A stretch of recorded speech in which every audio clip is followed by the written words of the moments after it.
Number 2. All right, we are getting right down here towards the end, and our number 2 moment is one that I think is sort of a double-edged sword here. And that is Pete Rose becoming the all-time hit leader. Now, let's talk about the positives here. September 11th, 1985, Rose comes up to bat, and this is a game against the Padres, and here's this at bat against Eric Schau of the Padres. That's a great trivia question answer for you, for those of you that play baseball trivia. First inning, Pete Rose against Eric Schau. Ball 1. And I think, even as great as Pete Rose was, I think there's a little bit of nerves there. Like, he's pacing around in this batter's box. Watch this first swing that he takes, this first hack that he takes at the next pitch. Look at the speed on that bat and the recoil coming back off of that. Like, I don't think that was his natural swing. He had a great swing, and he had a great eye for the game, great eye at the plate. So, this was I think a very tense moment even for him. You're only human. And it's 2 balls, 1 strike on Rose.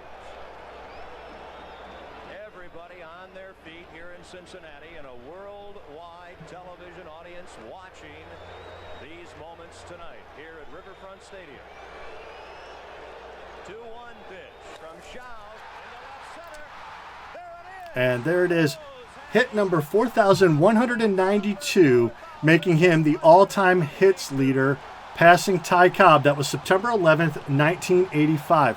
Rose ends up playing 23 years in his career, amassing 4,256 hits. And I hate to say that there's a statistic that can't fall, but I don't think players play enough every day now, and I don't think that players focus on just getting hits. The game has turned to so much power that I don't see someone coming along and breaking 4,256 hits. The approach to batting has just changed so much. Pete Rose ended his career with a .303 batting average. That's ridiculous numbers. Remember 300 back then was considered the great hitters. Even today, I did a count on this a couple of years ago, and I think it was only 28 players in all of Major League Baseball batted 300 for one season. Okay? 28 out of all the players. Each team gets a 40-man roster. All right? They have 24 guys in the dugout at all times. So you've got 28 players total that bat 300 for the season.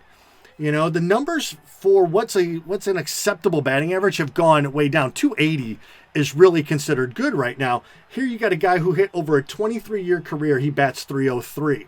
Now let's talk about the negatives, because we have to. Pete Rose gets banned for life in 1989 by baseball commissioner Bart Giamatti for betting on baseball. This is a special counsel investigation that looks into this. They create what's called the Dowd Report. That was the special counselor's name. And he did not actually find any irrefutable evidence of gambling on baseball. They were taking the word of a bookie. They took a couple of other circumstantial things throughout all of this. And they didn't really have a ton of evidence against him. But Rose accepts a lifetime ban from the game. And every time he has requested to be reinstated, he's been either ignored flat out or denied. And I think that is still a huge travesty. I'm all about the rules.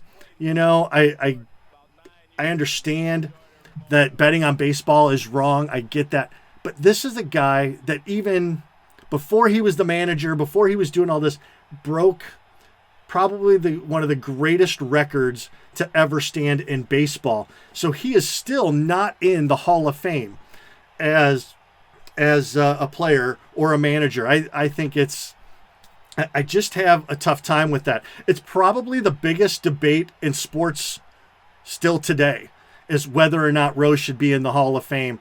And I think probably at the time I probably said he shouldn't be, but I think looking back now, I say we put him in there, and let's move on. Let's get baseball back to where we respected these players for these great accomplishments, and let's put him in the Hall of Fame there.